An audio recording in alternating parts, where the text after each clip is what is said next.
Hello दोस्तों, कैसे हैं आप सब? राम जी की पाठशाला में आपका बहुत-बहुत स्वागत है। उम्मीद करता हूँ आप सब अच्छे होंगे और आपकी आँखें जल्दी से अब खुल गई होंगी। क्योंकि ज़िम्मेदारियों का बोझ और सपनों को पूरा करने की लगन नींद को बहुत कम कर देती है। यदि नींद अभी तक आपकी कम नहीं हुई है और आप सपने और ज़िम्मेदारियों को सँभालने के लिए अपने आप को तैयार समझ रहे हैं, तो आप गलत हैं। आइए उन सपनों को पूरा करने के लिए एक कदम, चाहे वह छोटा-सा है, उसको आगे बढ़ाते हैं। किन सपनों को पूरा करने के लिए? जिन सपनों को आपने और आपके माँ-बाप ने अपनी आँखों में सँजो रखा है। आप चाहे जिस भी एग्ज़ाम की तैयारी कर रहे हैं, उनके लिए राम जी की पाठशाला ने एक नई पहल, एक नई मुहिम शुरू की है, जो है डेली करंट अफ़ेयर्स, और बहुत ज़बरदस्त तरीके से आपको यहाँ पर करंट अफ़ेयर अब डेली पढ़ाए जाएँगे। धीरे-धीरे चीज़ें क्रम में आ रही हैं और बहुत अच्छी तरीके से मैं प्रयासरत हूँ, आप तक ये शानदार चीज़ें पहुँचाने के लिए। आप सभी को सुप्रभात, नमस्कार, राम राम, राधे राधे, जय हिंद, जय भारत। जो भी आप चाहें वही आप सबके लिए। और आज के सबसे पहले हम लोग इम्पोर्टेंट जो न्यूज़ हैं उनको कवर करेंगे। साथ में हम बुक ऑफ द डे को कवर करेंगे। साथ में एक इम्पोर्टेंट टॉपिक को कवर करेंगे। साथ में एक इम्पोर्टेंट व्यक्ति को कवर करेंगे। इसमें आप देखेंगे आपका करंट और स्टैटिक जीके सब साथ-साथ तैयार होगा। और साथ में स्टैटिक जीके में आज दर्रों के बारे में 4 महत्वपूर्ण दर्रे जो हैं, उनके बारे में डिस्कस करने वाले हैं और अंत में जो हम पहले करंट अफेयर्स पढ़ेंगे, उनके बेसिस पे क्वेश्चन करेंगे, यानी कि 100% आप यहीं से सीख करके जाएँगे। यदि ये क्वेश्चन आपके कहीं भी आपको देखने को मिलेंगे, तो आप इनको 101% सही करेंगे। तो इसी अच्छी बात के साथ बिना देरी किए चलिए हम लोग शुरू करते हैं। बट उससे पहले यदि नए हैं, तो सब्सक्राइब ज़रूर कर दीजिए और वीडियो को लाइक ज़रूर कर दीजिए। सबसे पहला जो पॉइंट आपको यहाँ पर देखना चाहिए, वो है यहाँ पर, 1 मिनट में इसका मोड टीचिंग कर लेता हूँ। जी, अपना मोड टीचिंग में ही है। ओके, यहाँ पर आप लोग यहाँ पर देखिए, सबसे पहला पॉइंट है यहाँ पर, हिमाचल प्रदेश के जो सीएम हैं, हिमाचल प्रदेश के सीएम हैं ठाकुर सुखविंदर सिंह सुक्खू, जिनको सुक्खू के नाम से जाना जाता है। उन्होंने एक पुस्तक राग प्रकाश, इस पुस्तक का विमोचन किया। विमोचन करना एक्चुअली में क्या होता है? विमोचन करने का मतलब, लेखक जो होता है ना, वो तो कोई अलग होता है और विमोचन करने का मतलब है कि किसी व्यक्ति से उसको दुनिया के सामने प्रस्तुत कराना, विमोचित कराना। लेखक कौन है इसके? तो लेखक बहुत इंपॉर्टेंट नाम है, डॉक्टर, आप नोट कर सकते हैं, नोट कॉपी जरूर लेके बैठिए। डॉक्टर ओम प्रकाश कौल। कौन है? डॉक्टर ओम प्रकाश कौल। ठीक है, मैं अपनी राइटिंग में सुधारने का प्रयास कर रहा हूँ। डॉक्टर ओम प्रकाश कौल जो हैं, वो आपके मशहूर गज़ल गायक भी हैं, ठीक है? मशहूर गज़ल गायक भी हैं। तो ये बुक आपके लिए काफ़ी इम्पोर्टेंट हो जाती है, क्योंकि हिमाचल के मुख्यमंत्री ने इसको विमोचित किया है और उसको लिखने वाले जो हैं, वो भी एक मशहूर गज़ल गायक हैं, जिनका नाम है डॉक्टर ओम प्रकाश कौल। और ये पुस्तक में एक्चुअली में है क्या, राग प्रकाश में, तो आपको पता है ना, बहुत सारे-सारे राग होते हैं, अलग-अलग राग होते हैं। राग भैरव होता है, राग भैरवी होता है, राग गौरी होता है, राग केदारा होता है, ठीक है? अलग-अलग। जैसे आपने एक स्तुति बहुत सुनी होगी, बहुत प्रसिद्ध स्तुति है, श्री रामचंद्र कृपालु भज मन हरण भव भय दारुणम, श्री रामचंद्र। ये सुना होगा। ये तुलसीदास जी का एक प्रसिद्ध ग्रंथ है, विनय पत्रिका, उसका 45वां पद है और राग गौरी में इसको गाया जाता है। सा रे गा मा पा धा नी सा, तो इन्हीं को आगे पीछे कर करके राग बनाए जाते हैं। तो बहुत सारे रागों का ये संग्रह है। कौन सी बुक? आपकी राग प्रकाश, जो हिमाचल के मुख्यमंत्री ठाकुर सुखविंदर सिंह सुक्खू ने विमोचित करी है। लेखक हैं डॉक्टर ओम प्रकाश कौल। ठीक है। मेरे को लास्ट में बोलते हुए ऐसी फील आई जैसे मैं आकाशवाणी की समाज, आप देख रहे हैं आकाशवाणी, और ये आकाशवाणी का 90.5 रेडियो एफएम है नजीबाबाद से। चलिए, ये थोड़ी मस्ती मजाक भी चीजें अच्छी कर देती हैं। अगला है हमारा आईआईटी, है ना? आईआईटी बहुत इंपॉर्टेंट रोल निभाते हैं। तो आईआईटी गुवाहाटी ने बहुत इंपॉर्टेंट काम किया है। भारतीय विश्व मामलों की परिषद, अब ये भारतीय विश्व मामलों की परिषद है, इसको मैं इंग्लिश में भी आपको बता देता हूँ। आईआईटी गुवाहाटी ने क्या काम किया है? आईआईटी गुवाहाटी जो है आपकी, मैं इसको सही करता हूँ जिससे राइटिंग अपनी ठीक आए। आईआईटी गुवाहाटी ने समझौता किया है, किसके साथ? आईआईटी गुवाहाटी ने समझौता किया है, किसके साथ? Indian council. ठीक है, हिंदी में नाम आपको यहाँ पे लिखा दिख रहा है, भारतीय विश्व मामलों की परिषद, इंग्लिश में बोलते हैं इसको Indian council of world affairs. क्या? Indian council of world affairs, इनके साथ में समझौता किया है। और किस चीज के लिए समझौता किया है? कि जो अंतर्राष्ट्रीय मामले हैं, है ना, जो अंतर्राष्ट्रीय मामले हैं, ठीक है, अंतर्राष्ट्रीय मामले जो आपके कुछ भी चलते रहते हैं, इंटरनेशनल मैटर्स जो हैं, और साथ में विदेश नीति, है ना, जो फॉरेन पॉलिसी है, विदेश नीति, इनके बारे में ना लोगों के अंदर कौशल, जो स्किल्स हैं वो डेवलप हों, साथ में इसकी जानकारी लोगों के मध्य बढ़े कि भाई क्या चलता है। एक बहुत फेमस चैनल है वर्ल्ड अफेयर्स, प्रशांत धवन उस पर पढ़ाते हैं और बहुत जबरदस्त पढ़ाते हैं, मैंने भी कुछ वीडियोज उनकी देखी है। तो वो मतलब स्पेशली चैनल पे बात करते हैं इंडियन डायस्पोरा की, इंडियन फॉरेन पॉलिसी की, इंटरनेशनल मैटर्स की, है ना, और वो जो आपकी वर्ल्ड पॉलिटिक्स है उसमें वीडियोस बनाते हैं। तो वो इसी तरह का कुछ काम करते हैं। तो आईआईटी गुवाहाटी ने एक समझौता किया है Indian council of world affairs के साथ, जिसका प्रमुख काम है अंतर्राष्ट्रीय मामले एवं विदेश नीति के मामले में कौशल एवं जानकारी को लोगों के बीच बढ़ाना। ठीक है, अगला इंपॉर्टेंट पॉइंट जो हमारी घटना है, जो इंपॉर्टेंट है, गुजरात में पहली बार फिल्म फेयर अवार्ड्स को ऑर्गेनाइज किया जा रहा है वहां के पर्यटन मंत्रालय के द्वारा। ठीक, इसके द्वारा, वहां के पर्यटन मंत्रालय के द्वारा गुजरात में पहली बार ये फिल्म फेयर अवार्ड्स लागू किए जाएंगे। ठीक है, मतलब चालू क्या मतलब ऑर्गेनाइज किए जाएंगे, मेजबानी करेगा, और ये गुजरात में पहली बार होगा। कौन सा संस्करण है? 69वां संस्करण है इस बार, 69वीं, एक कम 70 बार जो होता है, जैसे गांव की देहाती लैंग्वेज में बोल देते हैं, तो वहां पर ये आपके जो पुरस्कार हैं वो वितरित किए जाएंगे। और पर्यटन मंत्रालय जो है उसने समझौता किया है ना, गुजरात का जो पर्यटन मंत्रालय है उसने वर्ल्ड वाइड मीडिया के साथ में, किसके साथ में, आप लिख लीजिए यहाँ पर, जो गुजरात का पर्यटन मंत्रालय है ना, या पर्यटन निगम आप कह सकते हैं, निगम आप ज्यादा कहिए, गुजरात का जो पर्यटन निगम है उसने समझौता किया है वर्ल्ड वाइड मीडिया के साथ में। किसके साथ? आप ध्यान रख लीजिए, वर्ल्ड वाइड मीडिया, है ना, वर्ल्ड वाइड मीडिया के साथ में समझौता किया है, जिससे वो क्या काम कर सकते हैं, अपने राज्य में, गुजरात में एक फिल्म जो टूरिज्म है उसको बढ़ावा दे सकें। और ये पहली बार, है ना, गुजरात में पहली बार ऑर्गेनाइज होने जा रहे हैं इस तरह के ये अवार्ड्स। ठीक है, अगला इंपॉर्टेंट पॉइंट है हमारा, राकेश पाल जो है ना, जो राकेश पाल हैं वो इंडियन कोस्ट गार्ड, है ना, आपको पता है कि इंडिया में कोस्ट लाइन काफी बड़ी है। ठीक है, वो तो कोस्ट गार्ड है, ये पूरी की पूरी कोस्टल लाइन है, इसकी सुरक्षा करने के लिए क्या होती है, कोस्ट गार्ड है। क्योंकि कोस्ट गार्ड एक तरह से आप सीएपीएफ की तरह मान लीजिए, क्योंकि आप देखो, अगर ऊपर देखो, यहाँ पर इधर देखो आप, तो यहाँ पर पाकिस्तान बॉर्डर पे इधर बीएसएफ है, इधर बांग्लादेश बॉर्डर पे बीएसएफ है, उधर चाइना बॉर्डर पे और आपका आईटीबीपी है, नेपाल बॉर्डर पे आपका एसएसबी है। ठीक है, इस तरह से सब जगह आपका रहता है। तो कोस्ट, इस तरह से ही इंडिया के जो कोस्ट हैं, इनको सुरक्षा देने के लिए कोस्ट गार्ड हैं।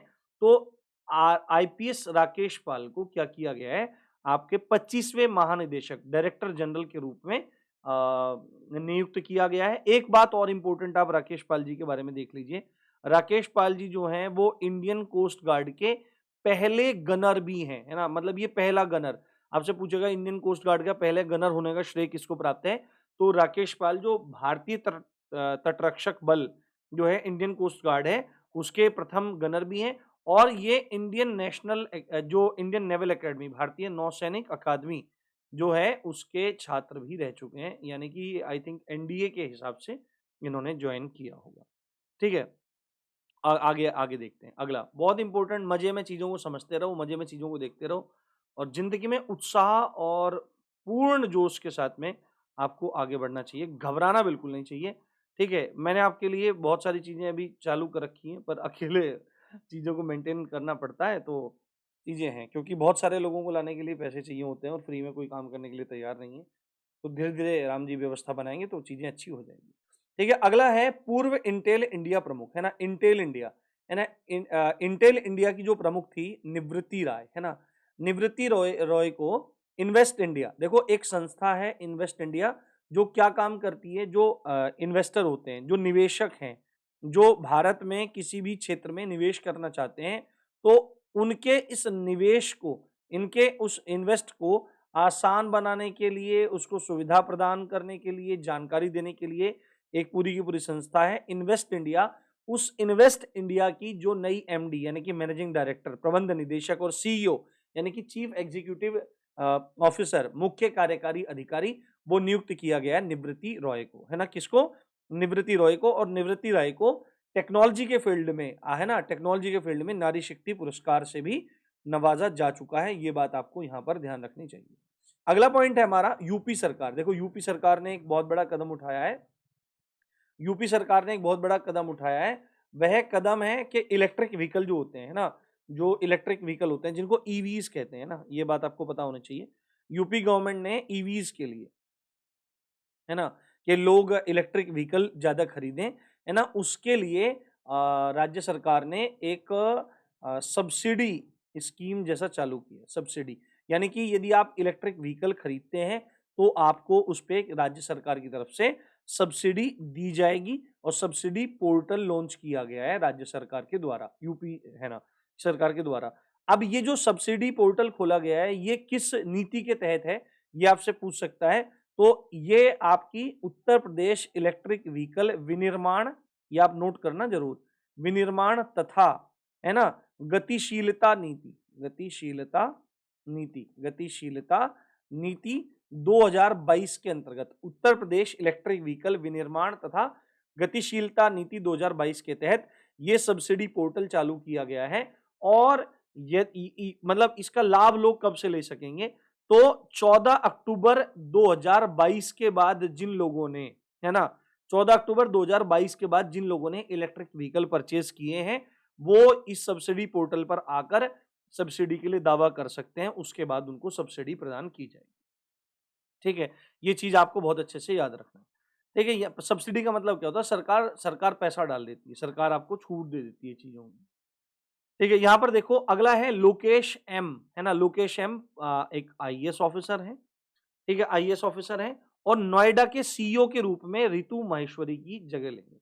ठीक है, अब आपको एक चीज समझनी चाहिए। आप बोलेंगे यार नोएडा नोएडा तो एक जिले के रूप में काम करता है, तो उसका सीईओ कोई कैसे हो सकता है? नहीं, देखो पहली बात तो नोएडा के बारे में आपको पता होना चाहिए। नोएडा ना क्या है, मतलब इंडस्ट्रियल डेवलपमेंट अथॉरिटी की तरह से काम करता है नोएडा, है ना। यहाँ पे है एन से है न्यू, ओ से है ओखला, है ना, ओखला, आई से है इंडस्ट्रियल, इंडस्ट्रियल, है ना, डी से है डेवलपमेंट और ए से है अथॉरिटी, है ना, है ना। न्यू ओखला औद्योगिक विकास प्राधिकरण, ये इसका पूरा नाम है। और प्राधिकरण है, कोई भी अथॉरिटी है तो उसका आपका सीईओ तो होगा ही।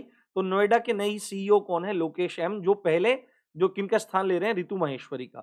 और रितु माहेश्वरी क्या है ना, नोएडा की जो मेट्रो रेल कॉरपोरेशन है ना, अभी भी मेट्रो रेल कॉरपोरेशन जो है उसकी मैनेजिंग डायरेक्टर है अभी भी। तो ये बात आप लोग ध्यान रखेंगे, ये क्वेश्चन आते हैं और क्वेश्चन गलत होते हैं। ठीक है, बस आपको डेली अपडेट चीजों के लिए थोड़ा सा रहना पड़ता है। यदि ये आधे घंटे की वीडियो देख लेंगे तो इससे आपको, मैं कोशिश कर रहा हूं कि 20 से 22 मिनट में वीडियो खत्म हो जाए, बट देखो अच्छे चीजों को करना जरूरी है। देखो अब इंडियन गवर्नमेंट ना हिंदी को यूनाइटेड नेशन में भी बहुत ज्यादा प्रमोट करने के लिए क्या काम कर रही है, प्रयास कर रही है। तो हिंदी को बढ़ावा देने के लिए भारत सरकार ने यूएन में $1 मिलियन का अनुदान दिया है। और यूएन में, यूनाइटेड नेशन में भारत की स्थायी प्रतिनिधि, है ना, भारत की स्थायी प्रतिनिधि, यहां से प्रश्न आ सकता है, भारत की स्थायी प्रतिनिधि कौन है? रुचिरा काम्बोज। कौन है? रुचिरा काम्बोज। रुचिरा काम्बोज ने $1 मिलियन का जो चेक है, वो जो दान है, वो चेक के माध्यम से यूनाइटेड नेशन को दिया कि आप हिंदी को बढ़ावा दो।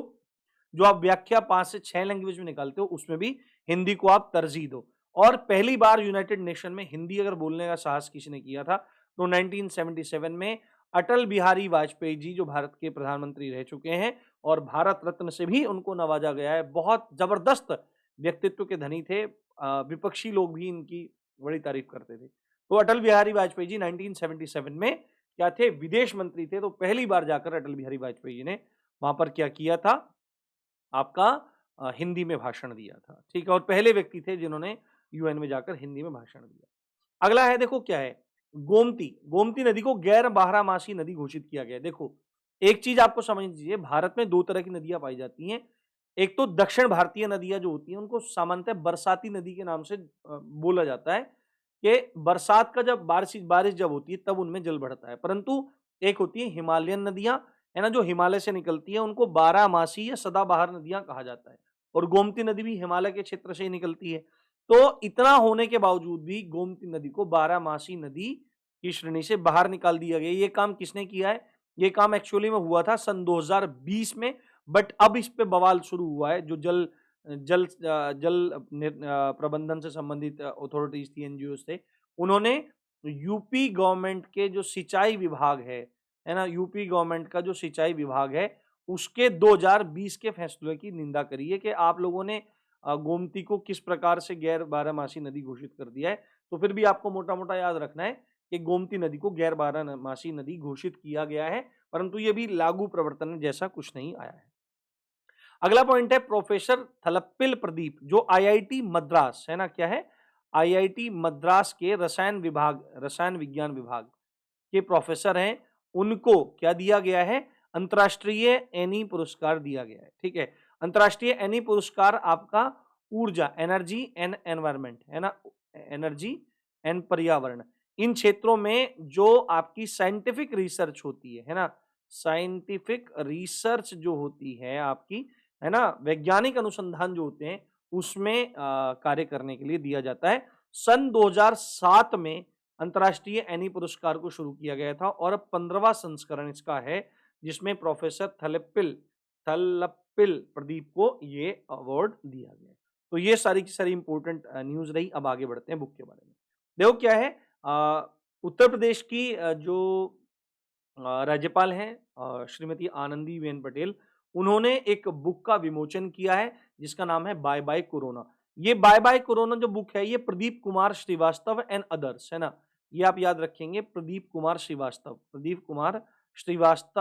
है ना, और कुछ सहयोगियों ने इसको मिलकर के बनाया है। इस बुक में क्या है ना, कोरोना वायरस के बारे में व्यापक जानकारी दे रखी है ना, ये, और बहुत साइंटिफिक तरीके से, बहुत एक रुचिकर ढंग से इस चीज को पेश किया गया है। यहाँ पर देखो, यहाँ पे लिखा भी है कि इसमें कोरोना के साथ जीने की कला पर एक बहुत ही दिलचस्प अध्याय है, जिसमें वायरस के लंबे समय तक रहने पर दैनिक जीवन में इससे निपटने के तरीकों पर प्रकाश डाला गया है। इस पुस्तक का मूल उद्देश्य लोगों को आकर्षक तरीके से कोविड-19 के बारे में जागरूक करना है। तो बाय बाय कोरोना आज के लिए, आज मतलब आज ये बुक है और प्रदीप कुमार श्रीवास्तव द्वारा ये लिखी गई है, साथ में आनंदीबेन पटेल जो उत्तर प्रदेश राज्य की राज्यपाल है, उनके द्वारा विमोचित है। अगला है बहुत इंपॉर्टेंट सागर समृद्धि प्रोग्राम, एक तरह से आप कह सकते हैं, और ministry of port shipping and water, है ना, ministry of port shipping and water, इसका फुल फॉर्म में लिख देता हूं, यहां पर आप नोट कर लीजिए, ministry of port shipping and water, है ना। इसके द्वारा हिंदी में अगर आप इसको देखना चाहें तो हिंदी में बंदरगाह, ठीक है, नौवहन और जलमार्ग, है ना, मंत्रालय, बंदरगाह, नौवहन या जहाजरानी भी कह सकते हैं आप इसको, नौवहन एवं जलमार्ग मंत्रालय, इसके द्वारा ये एक प्रोग्राम शुरू किया गया है। इस मंत्रालय के जो मंत्री फिलहाल हैं वो शांतनु ठाकुर हैं। कौन है? शांतनु ठाकुर हैं, और उन्होंने अभी सन 2023 में इस प्रोग्राम को लॉन्च किया है। इस प्रोग्राम का जो प्रमुख उद्देश्य है वो क्या है? तट प्रौद्योगिकी केंद्र, है ना, ये मतलब किसने इसको विकसित किया है? तो तट प्रौद्योगिकी केंद्र यानी कि कोस्ट जो टेक्नोलॉजी सेंटर है उसके द्वारा इसको विकसित किया गया है। और इसका मेन काम क्या है? यहाँ पे तो बहुत जटिल उसमें लिखा गया है कि वेस्ट टू वेल्थ, इसका जो मोटो है वो है वेस्ट टू वेल्थ, है ना, यानी कि कुछ भी वेस्ट ना जाए, हर चीज से आप पैसा कमा लें, वेस्ट से भी आप पैसा कमा लें, ये इस दृष्टिकोण से शुरू किया गया है। और भी क्या काम है? यह देश की तकनीकी क्षमताओं को मजबूत करते हुए आत्मनिर्भर भारत और मेक इन इंडिया के दृष्टिकोण के अनुरूप है। इस प्रणाली का लक्ष्य उत्पादकता, अनुबंध प्रबंधन को बढ़ावा देना और ड्रेस्ड सामग्री के प्रभावी पुनः उपयोग को बढ़ावा देना है। ये बात आप इसमें ध्यान रखेंगे। अभी ये चालू किया गया। अगला है दुर्गाबाई देशमुख, आज के टॉपिक ऑफ द डे। जन्म इत्यादि के बारे में आप थोड़ा याद रख सकते हैं कि काकीनाडा में इनका जन्म हुआ था। वह लोकप्रिय रूप से आयरन लेडी, अब देखो इंपॉर्टेंट है, आयरन मैन किसको कहते हैं, लौह पुरुष सरदार वल्लभ भाई पटेल को। पूछ सकता है पेपर में कि आयरन लेडी किनको बोला जाता है, तो दुर्गाबाई देशमुख को बोला जाता है। इन्होंने मद्रास में, है ना, नमक सत्याग्रह का आयोजन किया था, ठीक है। साथ में ये संविधान सभा की सदस्य भी थी, ये भी आपको याद रखना है। आपको पता होना चाहिए संविधान सभा में 15 महिला सदस्य थी, उनमें से ये भी एक थी, ठीक है। समाज की सेवा करने के लिए उन्हें स्वतंत्रता के बाद ताम्रपत्र, है ना, स्वतंत्रता सेनानियों को ताम्रपत्र दिया जाता है, और पॉल हॉफमैन पुरस्कार से सम्मानित किया गया था, है ना। दुर्गाबाई देशमुख जो हैं, उन्होंने आंध्र महिला सभा, आंध्र एजुकेशन सोसाइटी, दिल्ली विश्वविद्यालय में Shri Venkateswara college, central society welfare board की स्थापना करी है। तो आपसे पूछ सकता है कि आंध्र महिला सभा की स्थापना किसने की, आंध्र एजुकेशन सोसाइटी की स्थापना किसने की, है ना। वेंकटेश्वर कॉलेज का तो इतना नहीं पूछेगा, पर सेंट्रल सोसाइटी वेलफेयर बोर्ड की स्थापना किसने की, तो आप बता सकते हैं the iron lady Durgabai Deshmukh ji द्वारा ये काम किया गया, है ना। और इन्होंने आंध्र महिला पत्रिका का संपादन भी किया है। दुर्गाबाई को भारत में साक्षरता को बढ़ावा देने के लिए 1971 में नेहरू साहित्य पुरस्कार से सम्मानित किया गया है। जन्म मृत्यु के डेट्स वगैरह याद रखना जरूरी नहीं है, बाकी जो पॉइंट्स मैंने यहाँ पे हाईलाइट किए हैं वो आपको देख लेने जरूरी है, ठीक है। आज स्टैटिक जीके में दर्रों के बारे में, 4 महत्वपूर्ण दर्रों के बारे में मैं आपको बता रहा हूं, है ना, और चारों एग्जाम पॉइंट ऑफ व्यू से बहुत ज्यादा इंपॉर्टेंट है। जोजिला, देखो ला का मतलब पास ही होता है, पास एक्चुअली में क्या होता है, दर्रा एक्चुअली में क्या होता है, दर्रा क्या होता है, दर्रे को ना मैप पे इस तरह से दिखाया जाता है। देखो बड़ी बड़ी माउंटेन रेंजेस होती हैं, बड़े बड़े पर्वत होते हैं, है ना, और हिमालय तो सबसे ज्यादा ऊंचा पर्वत है, सबसे ज्यादा ऊंची चोटी भी हिमालय में ही आपकी देखने को मिलती है। तो सबसे इंपॉर्टेंट पॉइंट यहां पर यह है कि जब हमको इन पर्वतों को पार करना है तो बड़ा दुष्कर काम है, बड़ी प्रॉब्लम यहां पर हो जाएगी आपके लिए, बहुत दिक्कत आपके लिए हो जाएगी। तो पर्वतों के बीच में नदियों के द्वारा कुछ रास्ते तैयार कर दिए जाते हैं जिनको दर्रे कहा जाता है। तो 4 प्रमुख दर्रे जो भारत के हैं वो है, सबसे पहला जोजिला दर्रा, ठीक है। ये कहां पे है, जो मैं इंपोर्टेंट यहाँ पे नोट अंडरलाइन करता जाऊं वो आप यहाँ पर अपना नोट कर लीजिए। बाकी नोट्स भी आपको कल आज तो टेलीग्राम में मिल जाएंगे, और जल्दी ही ये आपको मतलब जो ऐप है राम जी की पाठशाला का वहां पर देखने के लिए मिलेंगे। वहां पे सेक्शन पूरा पूरा बने हुए हैं, वहां पे सब मिल जाएंगे। करंट अफेयर की मैगजीन भी आपके लिए अवेलेबल है, जाकर के आप पढ़ सकते हैं। जम्मू और कश्मीर में ये है, और जम्मू और कश्मीर में जैस्कर रेंज है, जास्कर रेंज है। आप जरूर मैप में देखिएगा, मैप की क्लास भी एक इसके बाद आएगी तो उसको आप देखिएगा। जैस्कर रेंज में है, और ये श्रीनगर से लेह को जोड़ता है, किसको, ये 3 चीजें किसी भी दर्रे के लिए इंपॉर्टेंट है, कौन से राज्य में है, किस पर्वत श्रेणी में है, और किस किस को ये जोड़ता है। तो श्रीनगर से लेह को जोड़ता है, जम्मू कश्मीर में है, जैस्कर रेंज है, ठीक है। सिंधु नदी द्वारा इसका निर्माण किया गया है, और 6 महीने ये बंद रहता है, ठीक है। 6 महीने ये बंद रहता है भारी बर्फबारी होने के कारण। भारत और पाकिस्तान के बीच विभिन्न सैन्य संघर्षों के दौरान इस दर्रे का रणनीतिक महत्व रहा है, ठीक है। अगला है बनिहाल दर्रा। बनिहाल दर्रा भी सिंपल आपका कहां पे, जम्मू कश्मीर में है, और राष्ट्रीय राजमार्ग संख्या 1A, है ना, नेशनल हाईवे जो 1A है, वो जो श्रीनगर को जम्मू से जोड़ता है, ठीक है। तो श्रीनगर को जम्मू से जोड़ता है बनिहाल दर्रा, श्रीनगर को लेह से जोड़ता है जोजिला दर्रा, दोनों के दोनों आपके जम्मू कश्मीर में है। बनिहाल दर्रा राष्ट्रीय राजमार्ग संख्या 1A पर है, ठीक है। ये भी सिंधु नदी द्वारा निर्मित है। अगला है शिपकिला, है ना, ये कहां पे है, ये हिमाचल प्रदेश में स्थित है, ठीक है। और ये जो शिपकिला है ये भारत को तिब्बत से जोड़ता है, ये इंपॉर्टेंट है, भारत को तिब्बत से जोड़ता है, और दोनों देशों के बीच में एक महत्वपूर्ण व्यापार मार्ग है। अगला है बारालाचा दर्रा, बहुत इंपॉर्टेंट है, ये भी हिमाचल का है, यानी कि 2 जम्मू कश्मीर के, जोजिला और बनिहाल, ठीक है, और 2 आपके हिमाचल के, शिपकिला और बारालाचा, ठीक है। बारालाचा मंडी और लेह को आपस में जोड़ता है, हिमालय की जास्कर रेंज में ही ये स्थित है ना, हिमालय की जास्कर रेंज में है। और बारालाचा दर्रा हिमाचल को लद्दाख से जोड़ता है, ये आपको ध्यान रखना है, हिमाचल को लद्दाख से जोड़ता है, बात एक ही है ना। हिमाचल मंडी कहाँ पे, हिमाचल में ही है, और लेह लद्दाख है। तो आप इस तरह से रख सकते हैं, पेपर में कुछ भी पूछा जाए, मंडी से लेह को जोड़ने वाला दर्रा बारालाचा, ये हिमाचल प्रदेश को लद्दाख से जोड़ने वाला दर्रा बारालाचा, ये आपको यहाँ पर ध्यान रखना है। और अब हम यहाँ पे क्वेश्चन करना शुरू करते हैं, जो आप फटाफट आंसर दे देंगे, क्योंकि हमने पहले बहुत डिटेल से चीजों को यहाँ पढ़ा है। पहला क्वेश्चन है, नोएडा यानी कि new Okhla industrial development authority, है ना, और नोएडा औद्योगिक विकास प्राधिकरण के मुख्य कार्यकारी अधिकारी के रूप में किसको नियुक्त किया गया है, लोकेश एम को नियुक्त किया गया रितु माहेश्वरी के स्थान पे। ये हमने देख लिया। किस राज्य सरकार ने इलेक्ट्रिक व्हीकल सब्सिडी दावे के प्रसंस्करण के लिए पोर्टल लॉन्च किया है? तो यूपी ने लॉन्च किया है। ये आपको ध्यान रखना है यहां पर बहुत अच्छे से, ठीक है। निवृत्ति रॉय जो इन्वेस्ट इंडिया की, है ना, एमडी और सीईओ के रूप में कार्य नियुक्त किया गया है ना, इन्वेस्ट इंडिया की मैनेजिंग डायरेक्टर और चीफ एग्जीक्यूटिव ऑफिसर इस रूप में जिनको नियुक्त किया गया है, ये पूर्व में किस कंपनी की प्रमुख थी? तो इंटेल इंडिया की प्रमुख ये आपकी रह चुकी है। अगला क्वेश्चन है, भारतीय तटरक्षक बल के 25वें महानिदेशक के रूप में किसको नियुक्त किया गया है? तो राकेश पाल को director general of Indian coast guard नियुक्त किया गया है, अपॉइंट किया गया है। ये इंडियन कोस्ट गार्ड के पहले गनर भी हैं और ये इंडियन नेवल एकेडमी के पूर्व छात्र हैं। 2024 में 69वें संस्करण जो फिल्म फेयर के होने, इसकी मेजबानी कौन सा राज्य करेगा? तो अभी हमने देख लिया, गुजरात राज्य करेगा और गुजरात में पहली बार ये होने जा रहा है। अगला क्वेश्चन है हमारा, हाल ही में किस आईआईटी ने भारतीय विश्व मामलों की परिषद, है ना, यानी कि आपकी ये क्या था हमारा भारतीय विश्व मामले, यानी कि जो आपके international Indian council of world affairs, Indian council of world affairs है, इसके साथ में समझौता किया है किस चीज के लिए?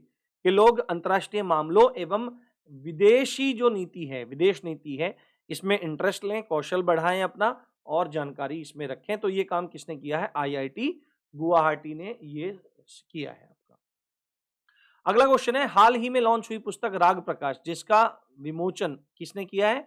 हिमाचल प्रदेश के सीएम सुखविंदर सिंह सुक्खू ने। इसके जो लेखक हैं, राइटर हैं, वो डॉक्टर ओम प्रकाश कूल हैं, जो एक मशहूर गजल गायक हैं। 8वां प्रश्न है, भारत ने संयुक्त रूप से संयुक्त राष्ट्र में हिंदी को बढ़ावा देने के लिए कितने रुपए का दान दिया है? तो $1 मिलियन का दान किया है। और रुचिरा काम्बोज ने, जो यूएन में भारत की स्थायी प्रतिनिधि हैं, उनके माध्यम से ये चीज कराई गई। अगला क्वेश्चन है, किस नदी को गैर बारहमासी नदी की श्रेणी में लाया गया है? तो गोमती नदी को 2020 में उत्तर प्रदेश के सिंचाई विभाग द्वारा यह फैसला एक गवर्नमेंट ऑर्डर के माध्यम से लाया गया। और 10वां प्रश्न है, प्रतिष्ठित अंतरराष्ट्रीय एने पुरस्कार किसने जीता है? तो आपके आईआईटी मद्रास के प्रोफेसर, रसायन विज्ञान विभाग के प्रोफेसर थलिप्पल प्रदीप ने 2023 का जो 15वां अंतरराष्ट्रीय एनी पुरस्कार है उसको जीता है, जो ऊर्जा एवं पर्यावरण के क्षेत्र में वैज्ञानिक शोध के उत्कृष्ट कार्य करने के लिए दिया जाता है। तो ये रही आपकी जानदार, शानदार, फटाफट दमदार भरी क्लास। आपको अच्छी लगी होगी, सब कुछ आपको समझ में आया होगा। ये डेली क्लास 7 बजे ही आपकी चलेगी, 7 बजे वीडियो अपलोड हो जाया करेगी। आप देखिए आनंद से, अपने दोस्तों के साथ शेयर करिए और चैनल को सब्सक्राइब करना ना भूलिए, वीडियो को लाइक कर दीजिए। इसी अच्छी बात के साथ आप देख रहे थे राम जी पाठशाला। मैं हूं राम भारद्वाज। जय हिंद, जय भारत।